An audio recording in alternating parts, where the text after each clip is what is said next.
Hello students, total internal reflection phenomena हम discuss करने जा रहे हैं। Let we have an interface. हमारे पास एक इंटरफेस है which separates two transparent media in contact, TIR, total internal reflection. हमारे पास है जो टू ट्रांसपेरेंट मीडिया है, अपर मीडियम जो है वो रेरर मीडियम है, that is mu R. Absolute refractive index इसका म्यू आर है, it is the rarer medium.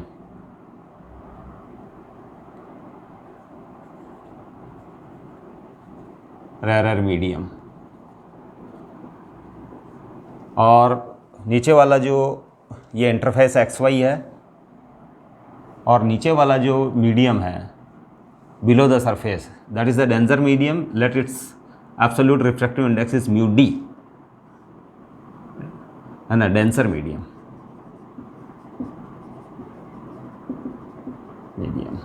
understand। इसका absolute refractive index mu R है, इसका absolute refractive index mu D है। अब बच्चों हम जो एक रे को इस सरफेस के ऊपर इंसिडेंट करें, if ray is incident from denser to rarer medium, understand, at this surface. For example है जो मैं एक फिगर बना देता हूँ, लेट ये नॉर्मल है,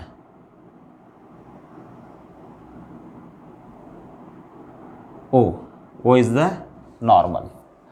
अब बच्चों एक रे आ रही है डेंसर टू रेरर मीडियम, इस बाउंड्री से है जो स्ट्राइक करेगी। Let this be the angle of incidence I1, इसको I ले लेते हैं। ये एंगल ऑफ रिफ्रैक्शन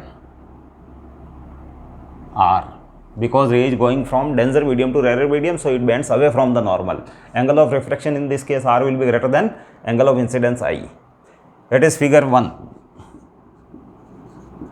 Figure 1. अब मैं एंगल ऑफ इंसिडेंस को ग्रेजुअली जो इंक्रीज करता हूँ,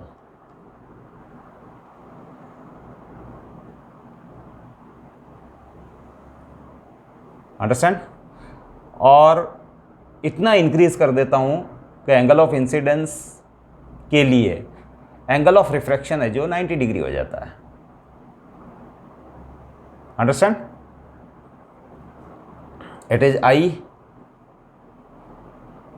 ले लेता हूँ मैं, I1 है ना, इक्वल्स टू एक special value of angle of incidence that is known as IC, critical angle, for which the angle of refraction is 90 degree.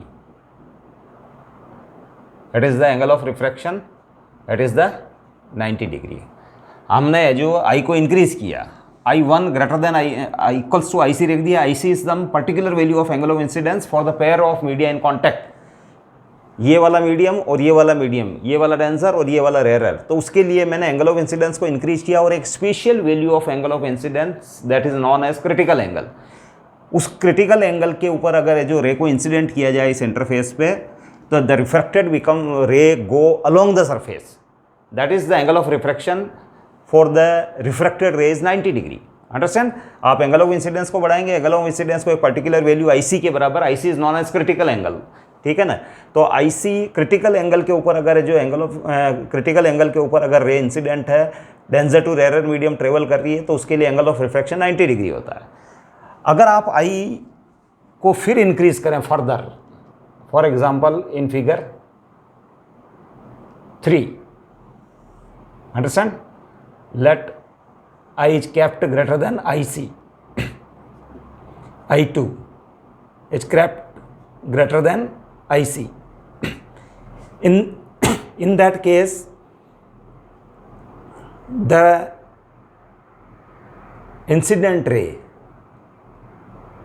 get total internally reflected in the same denser medium, understand। I2 is greater than IC figure 3 के अंदर। तो फिर आपकी ये जो incident ray, इस incident ray के लिए ये सरफेस ऐसे बिहेव करती है जैसे as a mirror type, as a complete reflector type, understand. और फिर है जो ये इसी सेम डेंसर मीडियम के अंदर रिफ्लेक्ट हो जाती है। और इस केस के अंदर है जो ये वाला एंगल और ये वाला एंगल दोनों ये जो एंगल बच्चों सेम हो जाते हैं, ये वाला एंगल और ये वाला एंगल सेम हो जाते हैं और ये लॉज ऑफ रिफ्लेक्शन को फॉलो करने लग जाती है, ऐसा लगता है। अंडरस्टैंड? तो it is figure 2, it is figure 3। Understand? तो कंडीशन आपको समझ में आएगी, rays are going from denser to rare medium, they are incident at a boundary which separates two transparent media in contact and it is going from denser to rarer medium. When angle of incidence is gradually increased at a certain fixed angle of incidence, that is known as critical angle, for which the refracted ray goes parallel to interface, that is R equals to 90 degree. And if further angle of incidence is kept greater than IC, critical angle, then it reflected back in the same medium and the surface behaves like a complete reflector, एक reflector की तरह है जो behave करती है। Understand? और figure 1 और figure 2 के अंदर, या फिर है जो हम यूँ कह सकते हैं कि जो ओवरऑल बिहेव क्या होता है, तो जैसे ओवरऑल बिहेव ये इंसिडेंट रे है, इंसिडेंट रे के साथ है जो दो टाइप का बिहेव है, some light is reflected in the same denser medium and some light is refracted. Understand? जब किसी भी बाउंड्री के ऊपर जो ट्रांसपेरेंट मीडियम होता है बच्चों, उस बाउंड्री के ऊपर अगर कोई रे गिरती है तो उसके साथ उसका बिहेव दो तीन तरीके का होता है कि some energy is absorbed in the medium, कुछ एनर्जी तो वो एब्जॉर्ब कर लेती है, कुछ है जो वो रिफ्लेक्ट करती है और कुछ है जो वो क्या करती है, रिफ्रैक्ट करती है। अंडरस्टैंड? तो एब्जॉर्प्शन, रिफ्लेक्शन एंड रिफ्रैक्शन है ना, it occur simultaneously. Understand? Energy का कुछ पार्ट एब्जॉर्ब कर लेता है मीडियम, जैसे इस मीडियम में ट्रेवल कर रही है तो इस मीडियम में जो कुछ पार्ट एनर्जी एब्जॉर्ब हो जाएगी। अंडरस्टैंड? इसके बाद है जो ध्यान रखना कि ये रिफ्रैक्ट तो इस मीडियम में हो ही रही है because I is less than I C, तो ये रिफ्रैक्ट हो रही है, bends away from the normal. लेकिन ये जो बच्चों इसका एक पार्ट जो मैंने यहाँ नहीं बनाया है वो है जो रिफ्लेक्ट भी होता है। Understand? Some part of energy is reflected in the same medium and some part और maximum part is refracted in this case. Understand? लेकिन ये जो बच्चों अगर I ग्रेटर देन IC रखा जाए, अंडरस्टैंड, तो फिर इसके लिए एंगल ऑफ रिफ्रैक्शन 90 डिग्री हो जाता है। और थर्ड फिगर के अंदर है जो जब एंगल ऑफ इंसिडेंस को greater than IC that is critical angle रखा जाए तो इसी मीडियम के अंदर लाइन बैंड हो जाती है और इस मीडियम में कुछ भी एनर्जी ट्रेवल नहीं करती है। No energy travels in the rare medium because angle of refraction की मैक्सिमम वैल्यू, पॉसिबल वैल्यू जो है वो 90 है। 90 से आगे है जो वो फिर ध्यान रखना रिफ्रैक्ट नहीं हो सकती। Angle of refraction, maximum value of angle of refraction is 90 degree and no value greater than 90 is possible for angle of refraction. That's why it is reflected back in the same medium and more than 95% energy is reflected back in the medium. Understand? इसमें reflect तो कुछ भी नहीं होता है। हाँ, जब ये रे ट्रेवल करती है तो फिर ध्यान रखना कि उसकी कुछ एनर्जी इस मीडियम में एब्जॉर्ब कर रहा है और कुछ ये रिफ्लेक्टेड रे है जो उसको एनर्जी मिल जाती है और कुछ यहाँ पे भी है जो मूव करते समय एनर्जी एब्जॉर्ब होगी। तो some part of energy is absorbed by the medium but no refraction takes place in figure 3। Understand? In figure 2 angle of incidence is kept equals to critical angle, a particular value of angle of incidence. Understand? Then from figure 2,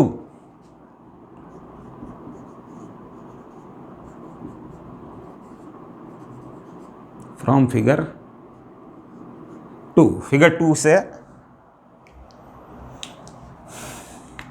मैं जो Snell's law लगा रहा हूँ बच्चों, तो ये medium आपका denser है, it is D mu R, आपकी रे ट्रेवल कर रही है बच्चों denser to rare medium. Understand? ये फिगर बच्चों है जो मैं ही बनाता हूँ केवल, ये शो करती है कि ray is travelling from denser to rare medium. Understand? Sine I की जगह आई सी आ जाएगा बच्चों अपॉन साइन आर की जगह है जो 90 डिग्री आ जाएगा। अंडरस्टैंड? और यहाँ आ जाएगा बच्चों mu R by mu D, Snell's law. Understand? Mu D denser से रेयर मीडियम जा रही है तो absolute refractive index of rare medium ऊपर आता है और absolute refractive index of denser medium नीचे आता है बच्चों अपॉन में। Understand? Now sine 90 is 1, that is sine I C equals to mu R upon mu D implies IC equals to sin inverse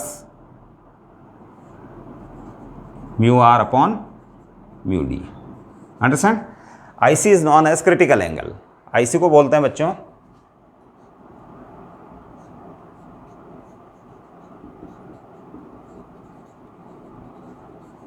critical angle.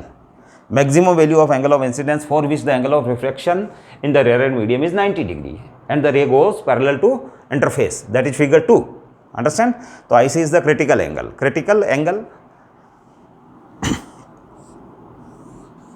अब बच्चों ये critical angle जो है, critical angle इसकी डेफिनेशन में बोल चुका हूँ कि maximum angle of incidence for which the angle of refraction is 90 degree in the rarer medium. Understand? And rays go denser to rarer medium. So critical angle depends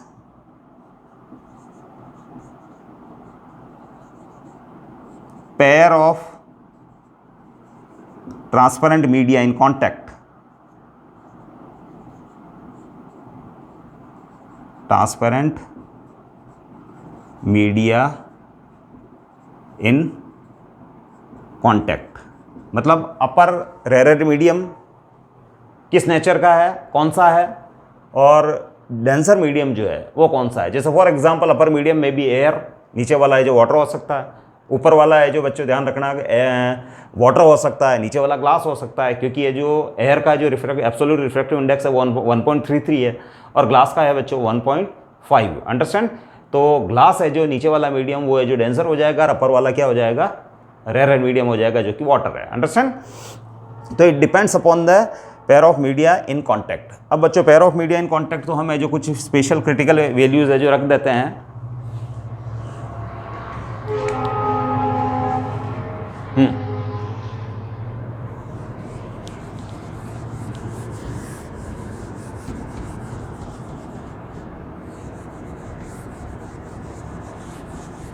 हम कुछ values है जो कुछ पर्टिकुलर पेयर ऑफ मीडिया, उसके लिए critical angle की value है जो मैं लिख देता हूँ. Critical angle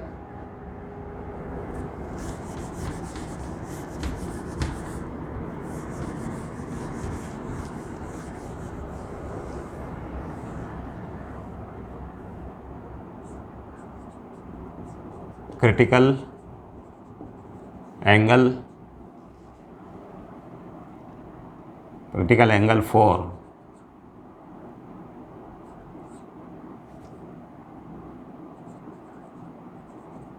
some denser medium, some denser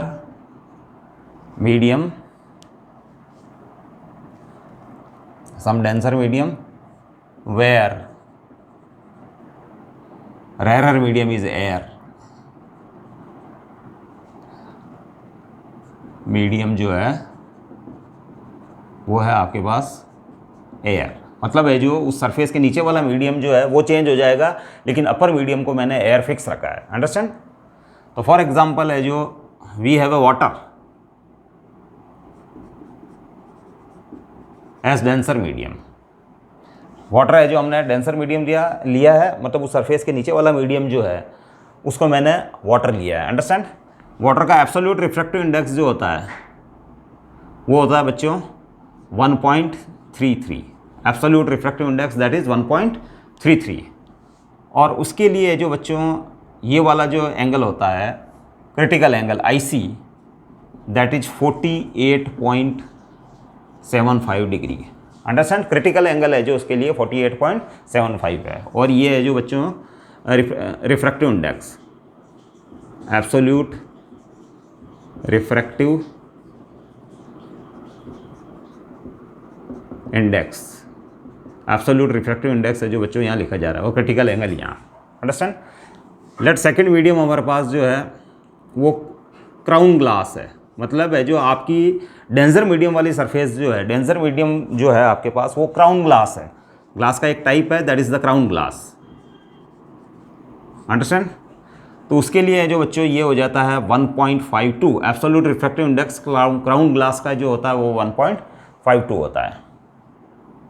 और उसके लिए आईसी जो है बच्चों वो 41.14 डिग्री, उसका क्रिटिकल एंगल 41.14 है बच्चों। थर्ड है जो मैं लेता हूँ नीचे वाला जो डेंसर मीडियम है ना। अगर आपका नीचे वाला डेंसर मीडियम अगर है जो डेंस फ्लिंट ग्लास हो, डेंस फ्लिंट ग्लास, अंडरस्टैंड, उसका एब्सोल्यूट रिफ्रैक्टिव इंडेक्स बच्चों 1.62 होता है। और उसके लिए जो क्रिटिकल एंगल है वो होता है 37.31 डिग्री, अंडरस्टैंड, 37.31 डिग्री उसके लिए क्रिटिकल एंगल है।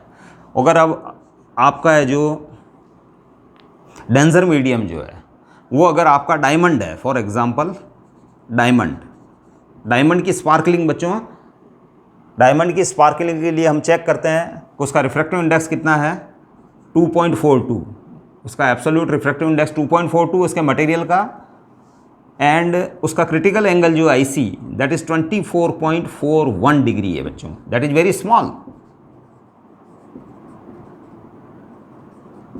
And this small value is of great importance, understand. Diamond की स्पार्कलिंग में जो उसकी स्मॉल क्रिटिकल वैल्यू का बहुत बड़ा रोल है बच्चों, है ना। उसकी स्मॉल क्रिटिकल एंगल के कारण ही लाइट एक बार है जो it is so suitably cutted that light once enter into it suffers multiple total internal refraction before coming out of it. That is the reason for the brilliance of diamond. वो diamond की brilliance का reason है कि उसकी cutting इस type से की जाती है ना। उसकी कटिंग बच्चों स्किल्ड पर्सन उसकी कटिंग करता है, तो लाइट है जो जब एयर से जो डायमंड के अंदर एंटर होती है तो उसकी फेसेस इस टाइप से कट की हुई है, that is by skilled person, understand. उसका एक डिप्लोमा कोर्स भी चलता है डायमंड कटिंग का, तो स्किल्ड पर्सन या स्किल्ड टेक्नीशियन है जो उसकी कटिंग करता है, such that maximum material is available in carats, क्योंकि डायमंड की जो कीमत होती है वो बच्चों कैरेट के अंदर है जो होती है उसके वेट पे डिपेंड करती है। तो उसको इस टाइप से काटना है मटेरियल भी वेस्ट नहीं हो, और लाइट एक बार एंटर होने के बाद है जो बच्चों multiple total internal reflection suffer करे, और उसके लिए जो ये 24.41 एक small value of angle of incidence है, तो it is possible to make such diamond, understand. वो एक्सटर्नल लाइट के अंदर है जो स्पार्कल करता है। तो these are for examples in which upper medium is air, upper medium है जो एयर है, और लोअर मीडियम यही हो सकते हैं, वाटर हो सकता है, क्राउन ग्लास हो सकता है, डेंस फ्लिंट ग्लास हो सकता है, डायमंड हो सकता है। These are the denser medium, understand. तो बच्चों टोटल इंटरनल रिफ्लेक्शन फिनोमिना, उसकी कंडीशंस क्या हो गई बच्चों, उसकी कंडीशंस हो गई light must travel from denser to rarer medium, denser to rarer medium, it must travel from denser to medium, है ना। the angle of incidence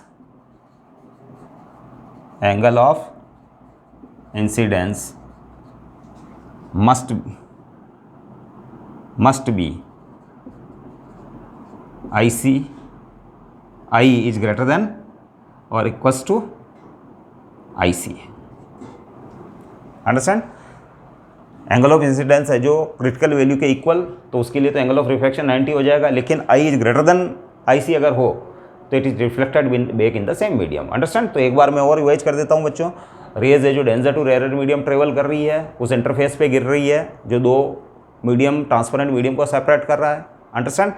जब लाइट है जो किसी भी एंगल पे गिरती है, understand, ordinary less than IC पे, अगर है जो उसका angle of incidence less than IC है, तो उस केस के अंदर है जो वो लाइट है जो मीडियम द्वारा एब्जॉर्ब भी होती है, इसके बाद वो पार्टली रिफ्रैक्ट भी होती है एंड पार्टली रिफ्लेक्ट भी होती है। लेकिन when I is kept greater than IC, critical angle से जो ज़्यादा वैल्यू अगर रखी जाए, critical angle is that angle for which the angle of refraction is 90 degree in the rare medium, understand.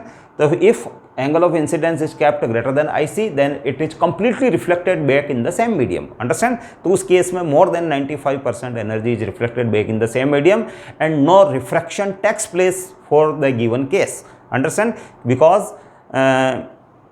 जब जो आई की वैल्यू अगर आप आई सी के बराबर रखोगे तो आर 90 डिग्री होगा, अंडरस्टैंड। तो उस केस के अंदर है जो आर की जो वैल्यू है वो मैक्सिमम है रेयर मीडियम के लिए, उससे ज़्यादा एंगल ऑफ रिफ्रैक्शन पॉसिबल नहीं है।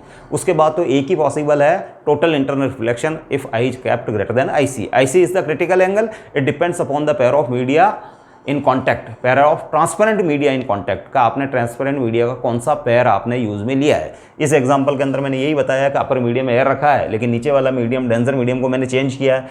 फर्स्ट बार जब वो वाटर है तो आई सी 48.75 है, जब वो क्राउन ग्लास है तो 41.14 है, जब सेकेंड मीडियम यानी denser medium dense flint glass है तो उस समय 37.31 है, और डायमंड उसके लिए जो ये 24.41 है, अंडरस्टैंड।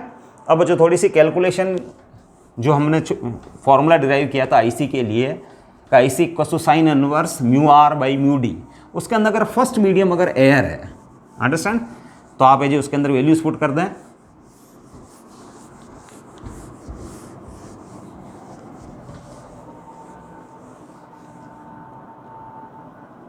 अगर है जो फर्स्ट मीडियम अगर एयर है,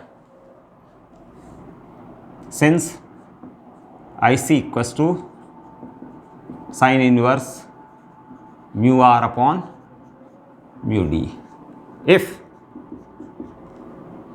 rarer medium is air, medium वो है जो अगर आपके पास एयर है, तो एयर के लिए जो म्यू आर जो है वो म्यू एयर के लिए होता है बच्चों नियर अबाउट 1, अंडरस्टैंड। और सेकंड मीडियम आपका डेंसर मीडियम है, लेट म्यू डी यानी absolute refractive index of denser medium को आप है जो ओनली म्यू लिख रहे हैं आप, क्योंकि आपने फर्स्ट मीडियम को एयर लिख दिया है। तो सेकंड जो आपका मीडियम है डेंसर मीडियम जो है वो है जो आपके लिए जो म्यू है, म्यू डी इक्वस टू मैंने म्यू रख दिया है। तो formula becomes I C equals to sine inverse 1 by mu, it is the total internal reflection phenomena, understand. अब बच्चों ये तो बहुत छोटी सी फिनोमिना निकली, इसलिए हम है जो एक दो एग्जाम्पल्स कर लेते हैं इसके ऊपर, अंडरस्टैंड।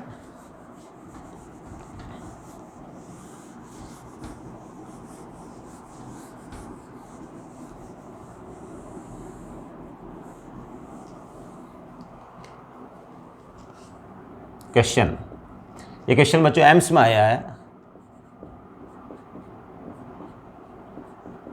एम्स, अंडरस्टैंड, 2015 के अंदर, एम्स के अंदर। Let we have a glass slab, हमारे पास एक है जो डेंसर मीडियम प्रेजेंट है, और इसका म्यू जो है बच्चों, it is a denser medium, इसका म्यू जो है 1.25 दिया हुआ है।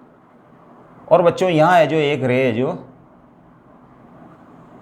ये नॉर्मल बनाया है मैंने, और लेट ये रे है जो आपके पास है जो इस सरफेस पे गिर रही है, एंगल ऑफ इंसिडेंस आई के ऊपर। इसके बाद है जो ये रे है जो ये डेंसर मीडियम है, ये रिफ्रैक्ट होगी। इसकी बाउंड्री को मैं थोड़ी सी और एक्सटेंड कर देता हूँ,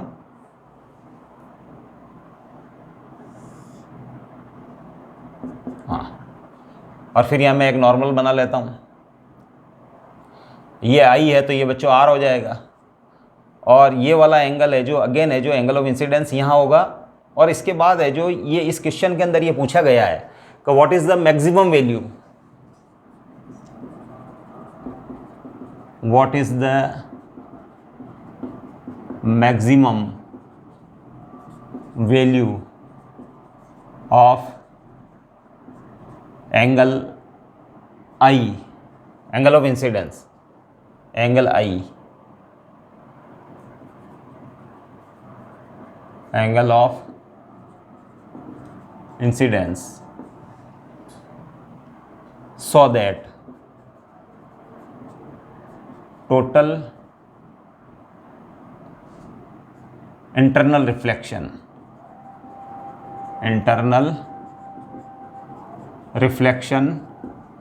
takes place at the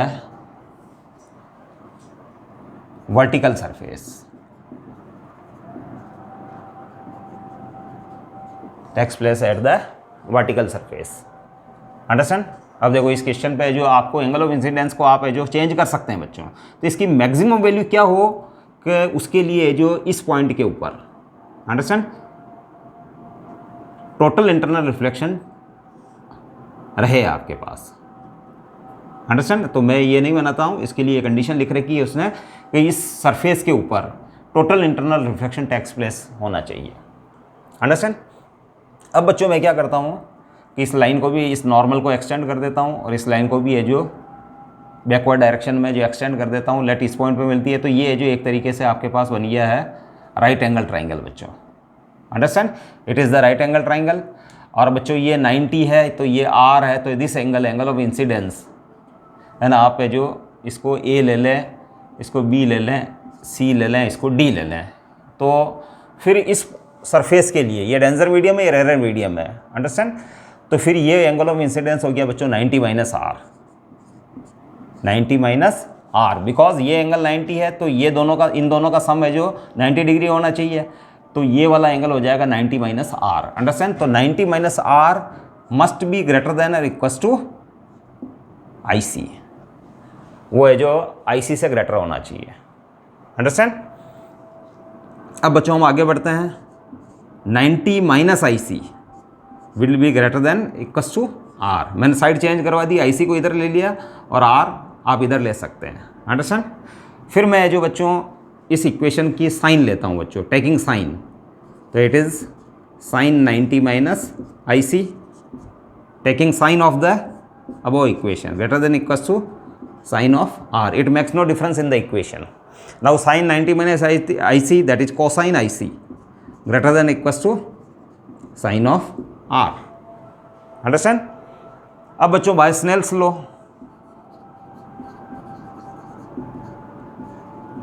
bye Snell's law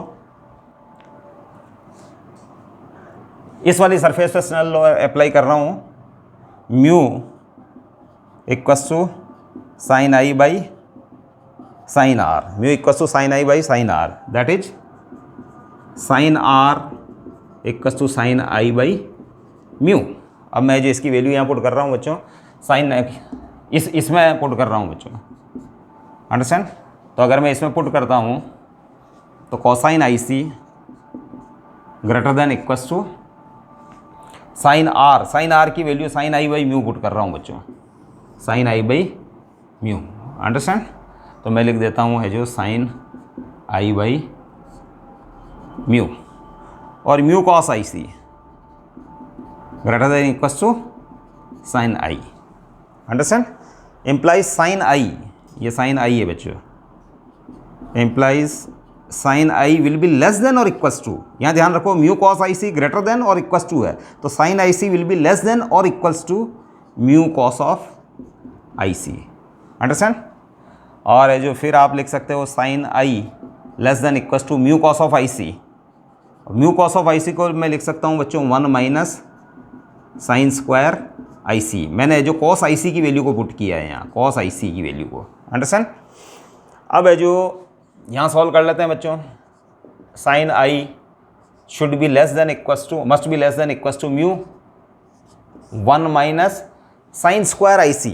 अब बच्चों साइन IC हमको पता है, अगर है जो आपका रेयर मीडियम एयर हो तो sine IC equals to 1 upon mu, where mu is the reflective index of denser medium. तो यहाँ हो जाएगा -1 बाई म्यू का होल स्क्वायर। अगर मैं इसको सॉल्व कर लेता हूँ sine I less than equals to, तो म्यू स्क्वायर, तो ये म्यू से म्यू कैंसिल हो जाएगा, क्योंकि अगर इसको सॉल्व करेंगे तो ब्रैकेट में ये आ जाएगा बच्चों mu square -1। Understand. Now given mu denser medium का रिफ्रैक्टिव इंडेक्स है, तो that is 1.25, sine I less than equals to 1.25 का स्क्वायर -1। अब 1.25 का स्क्वायर भी आप सॉल्व कर लें तो 1.25 1.25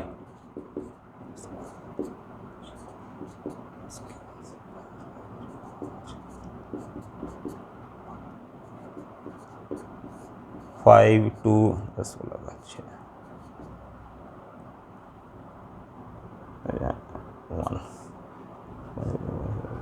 10 12 5 6 10 5 2 5 2 1 5 2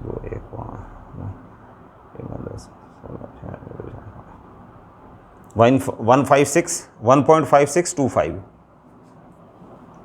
तो ये हो जाएगा sine I less than equals to root of, फिर यहाँ -1 भी है बच्चों, यहाँ आया है मेरे 1.25 का स्क्वायर आया है 1.5625, -1 का अगर करूँगा मैं तो 0.5625 आएगा बच्चों।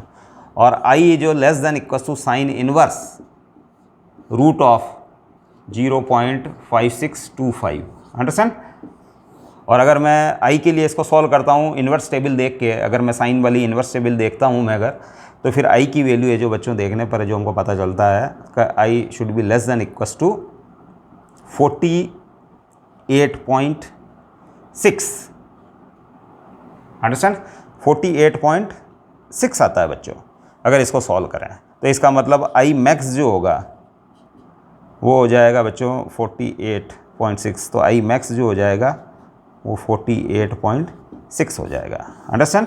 आपको यहाँ से सॉल्व करना है, यहाँ से आप कैलकुलेटर से सॉल्व कर सकते हैं या साइन इन्वर्स टेबल देख सकते हैं और उसको देख के जो आप ये निकाल सकते हो। तो आई की मैक्सिमम वैल्यू होगी जाएगी वो 48.6 हो जाएगी। ये एम्स 2015 में आया हुआ क्वेश्चन है। आपको यहाँ है जो ज़रूर आपको टेंजेंट टेबल वगैरह की या लॉग टेबल वगैरह की रिक्वायरमेंट होगी, वो जो बुक आती है उसकी रिक्वायरमेंट होगी, या फिर कैलकुलेटर की रिक्वायर होगी। Some scientific calculator is required to solve the last stage, understand ये क्वेश्चन। अब है जो नेक्स्ट क्वेश्चन है जो मैं एक और लेता हूं जो बोर्ड लेवल का है।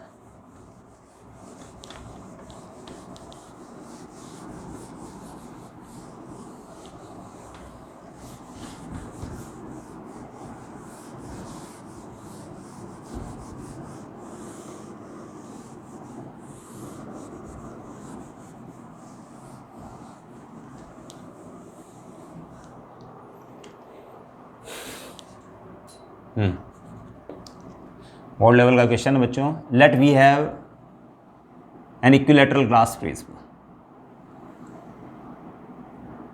है ना, हमारे पास इक्विलैटरल ग्लास प्रिज्म है, उसका each angle will be 60 degree, understand, that is A B C. Now this prism is capped into water. यहाँ बच्चों है जो वाटर प्रेजेंट है और वाटर का म्यू हमको पता है 1.33 होता है, दैट इज 4/3, 1.33। और प्रिज्म के मटेरियल का रिफ्रैक्टिव इंडेक्स जो है बच्चों वो म्यू ग्लास है, that is 3/2, understand. Now a ray is made to fall on it normally, वो है जो नॉर्मल है जो इंसिडेंस है या 90 डिग्री के ऊपर है जो रे गिर रही है बच्चों, अंडरस्टैंड। तो it goes without deviation and falls at this surface, understand। अब बच्चों आप यहाँ एक नॉर्मल बना लें। तो क्वेश्चन है will it suffer, will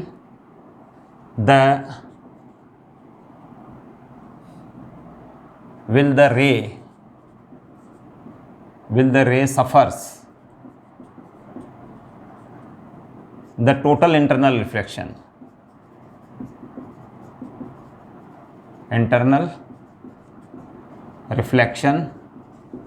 at surface AC। वो AC सरफेस के ऊपर टोटल इंटरनल रिफ्लेक्शन सफ़र करेगी या नहीं करेगी। अब बच्चों यहाँ है जो ये एंगल है जो आपको पता हो तो 60 डिग्री होता है, बिकॉज है जो it is given equilateral prism. ये आप लिख लें यहाँ, गिवन इक्विलैटरल प्रिज्म। तो इक्विलैटरल प्रिज्म है जो each angle is of 60 degree, ये 60, ये 60, ये 60, तो ये भी 60, और ये एंगल है बच्चों 90, तो 60 और 90, तो ये एंगल हो गया बच्चों 30, और अगर ये 30 हो गया तो ये एंगल हो गया बच्चों 60। तो इसका मतलब इस AC सरफेस के ऊपर है जो एंगल ऑफ इंसिडेंस जो है वो 60 डिग्री है, अंडरस्टैंड। नाउ इस सरफेस के लिए क्रिटिकल एंगल क्या होना चाहिए वो हम निकाल लेते हैं। For critical angle at surface AC, understand. तो IC हमको पता है बच्चों, साइन IC वो होता है mu R by mu D. Mu D आपका रेयर मीडियम जो है वो आपका वाटर है बच्चों, रेयर मीडियम आपका वाटर है और ये डेंसर मीडियम, क्योंकि इसका जो एब्सोल्यूट रिफ्रैक्टिव इंडेक्स 1.5 है और इसका 1.33 है। इसका डेंसर, ये डेंसर मीडियम है, ये रे जो इस सरफेस पे गिरी है, तो it here total internal reflection में टेक्स प्लेस, और उसी को ही हमको चेक करना है कि whether a total internal reflection takes place because ray is going from denser that is glass to air. Understand?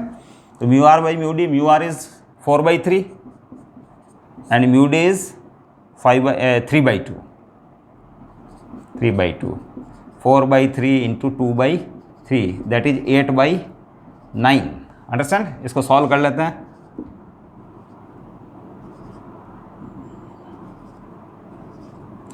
आप उसको नियर अबाउट लिख सकते हैं 0.89, है ना? तो implies sine of I C we have 0.89। Understand? Now बच्चों यहाँ एंगल ऑफ इंसिडेंस 60 डिग्री है। अंडरस्टैंड?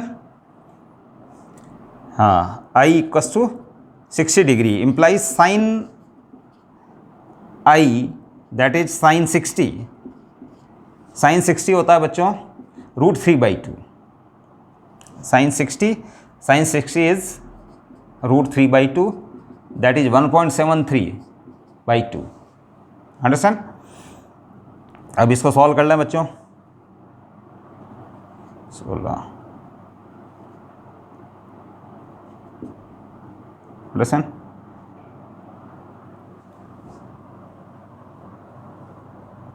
ये हो जाएगा बच्चों 0.865।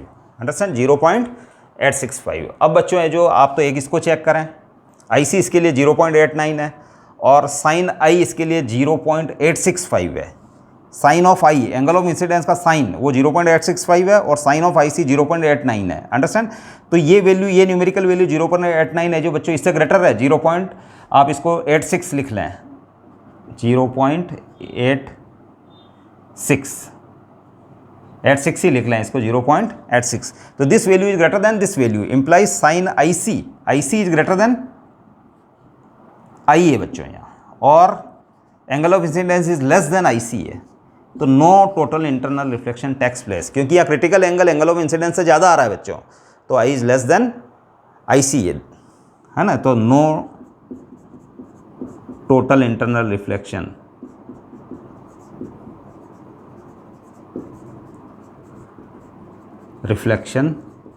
Takes place here. कोई टोटल इंटरनल रिफ्लेक्शन जो इस सरफेस के ऊपर नहीं होगा। बच्चों मैंने 2 एग्जांपल्स के through total internal reflection phenomena को क्लियर करने की ट्राई की है। I think you have understood it properly. Next video के अंदर हमें जो सब्सिक्वेंट टॉपिक्स को डिस्कस करेंगे। Thank you.